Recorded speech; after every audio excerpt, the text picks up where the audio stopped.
দীর্ঘদিন যাবৎ মানুষের সরলতাকে পুঁজি করে তাদেরকে নিয়ে বাসাবাড়িতে আটকে রেখে তাদের উলঙ্গ ছবি তুলে তাদের কাছ থেকে মুক্তিপণ আদায় করতে এবং তাদেরকে মারধর করতে একটি চক্র, সেরকম একটি চক্রকে আমরা ধরেছি। চক্রে 5 জন সদস্যের উপস্থিতি পাওয়া গেছে, অজ্ঞাতনাম আরও 3-4 জন সদস্য রয়েছে। 5 জনের পরিচয় আমরা শনাক্ত করতে পেরেছি।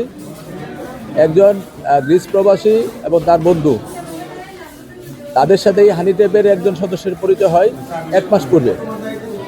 উপশহরে একটি হার্ট রেস্টুরেন্ট রয়েছে, সেই রেস্টুরেন্টে পরিচিত হওয়ার পরে এই চক্রের একজন সদস্য তাদের নারী সদস্যকে ওই মোবাইল নাম্বারটি দিয়ে দেয়। ওই নারী সদস্য যেহেতু সেই কাজে অভিজ্ঞ, তার নাম জেসমিন, সে তার সাথে যোগাযোগ করতে থাকে।